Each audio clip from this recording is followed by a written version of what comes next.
जहाँ मार्केटिंग की किताबों में आपको डेफिनेशन मिलती है, आपको 4 पीस ऑफ मार्केटिंग मिलते हैं, नीड, वांट एंड डिमांड के कॉन्सेप्ट को एक्सप्लेन किया जाता है, उन्हीं कॉन्सेप्ट के साथ एक बेसिक कॉन्सेप्ट है एसटीपी का भी। S stands for segmentation, T stands for targeting और पी स्टैंड्स फॉर पोजिशनिंग। ये बड़ा बेसिक और मेन कॉन्सेप्ट है मार्केटिंग लिटरेचर का। आपने जितने सॉफ्टवेयर्स पढ़े, जितने हमने सीखे, उसमें अगर आपको याद हो तो अक्सर मैं आपको कहता था कि टारगेटिंग अच्छी होनी चाहिए, टारगेटिंग अच्छी होनी चाहिए। टारगेटिंग से मुराद है कि वो लोग जिनको आपने प्रोडक्ट का मैसेज दिखाना है वो आपका स्ट्रांग होना चाहिए। लेकिन टारगेटिंग करने से पहले ये हमेशा स्टार्ट होता है सेगमेंटेशन से। सेगमेंटेशन क्या चीज़ है? सेगमेंटेशन से मुराद ये है कि आप एक बड़ी पॉपुलेशन को छोटे छोटे सेगमेंट्स में कन्वर्ट कर देते हैं। ये कन्वर्ट आप कैसे कर रहे होते हैं? सबसे पहले डेमोग्राफिक्स की बेस पे, उसका जेंडर क्या है, वो मेल है या फीमेल है, इनकम लेवल क्या है, घर में कितने लोग रहते हैं, फैमिली का साइज, ये तमाम चीज़ें डेमोग्राफिक्स में आती हैं। तो सबसे पहले आप देखें डेमोग्राफिक्स। मेरी अगर प्रोडक्ट जो है वो यंग लोगों के लिए है, तो क्या मैं सेगमेंट के अंदर वो बूढ़े लोग भी डालूंगा? हो सकता है मैं डिफरेंट सेगमेंट्स बनाऊं। एक सेगमेंट हो जो 15 से 20 साल के लोगों का है, दूसरा हो 20 से 30 साल का, तीसरा हो 30 से 50 साल का।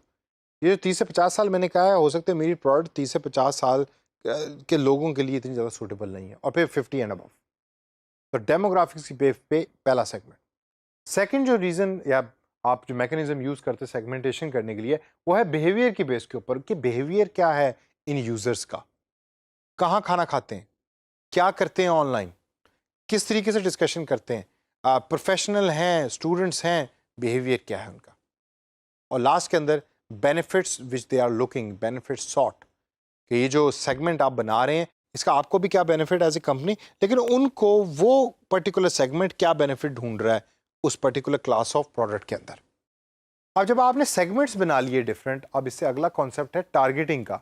अब उन सेगमेंट्स में से आपने स्पेसिफिक सेगमेंट निकालने जिनको टारगेट करना है, और जो टारगेटिंग आप करते हैं उन सेगमेंट्स की, वो किस बेस पे करते हैं? नंबर वन, कंपटीशन की बेस पे।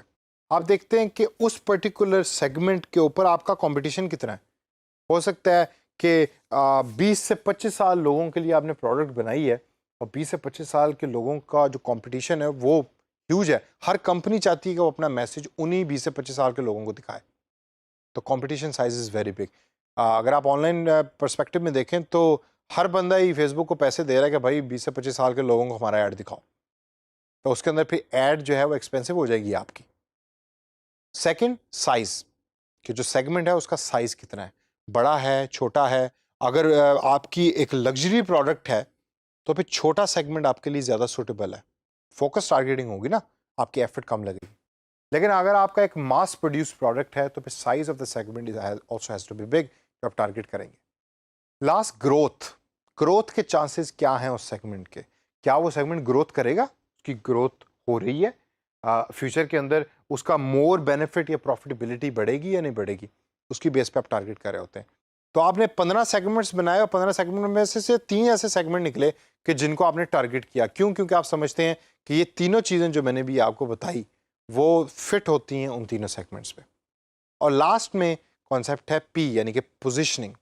पोजिशनिंग अगर मैं बिल्कुल आसान लफ्ज़ों में आपको एक्सप्लेन करूं तो उससे मुराद ये है कि वो इमेज जो आपके कस्टमर के दिमाग में आपकी प्रोडक्ट के रिलेटेड या ब्रांड के रिलेटेड बैठ गया है। अगर आप याद करें तो आपको ऐसी अक्सर कमर्शियल जेन में आती हैं कि जिनके इमेज अभी तक आपके दिमाग में बैठे हुए हैं। एक बिल्ली मोटी ताज़ी होती थी और मज़े से कुछ खाती थी, घंटी भी होती थी उसके कान के अंदर। वो कौन सी बिल्ली होती थी और वो प्रोडक्ट क्या थी? आप में से जो लोग मेरी एज ग्रुप के हैं या मेरे से थोड़े से छोटे हैं, वो उनको याद होगा ये मैं किस ऐड की बात कर रहा हूँ। इसी तरीके से हर ब्रांड के साथ आप एक इमेज एसोसिएट कर देते हैं। ये बड़ी हाई क्वालिटी प्रोडक्ट बनाता है लेकिन बड़ा एक्सपेंसिव ब्रांड है। ये प्रोडक्ट तो मीडियोकर है लेकिन चलें प्राइस भी इसकी ठीक है। तो वो जो इमेज है उसको हम पोजिशनिंग कहते हैं। तो लास्ट के अंदर ये एसटीपी हमने करनी क्यों चाहिए? Why segmentation, targeting and positioning is important concept. सबसे पहले ये कॉस्ट सेविंग आपकी बहुत ज़्यादा करता है। एक है कि आपने तीर चलाया, बिल्कुल आंखों पे पट्टी बांध के, आपको पता नहीं कि कौन से कस्टमर के सामने आपका वो तीर जा रहा है। दूसरा है कि आप बड़े फोकस तरीके से डिसाइड करते हैं कि मेरी जो प्रोडक्ट है वो किन लोगों तक अपना पैगाम लेके जाए। तो कॉस्ट आपकी बहुत सेव हो रही होती है। सेकेंड है इम्पैक्ट। जब आपने वो ग्रुप डिसाइड कर लिया कि ये ग्रुप जो है वो मेरी ऐड को ज़्यादा रिस्पॉन्ड करेगा और प्रोडक्ट ज़्यादा खरीदने के चांसेस हैं इसके, तो आपका इम्पैक्ट ऑटोमेटिकली बढ़ेगा। और लास्ट में क्लैरिटी ऑफ ऑब्जेक्टिव्स।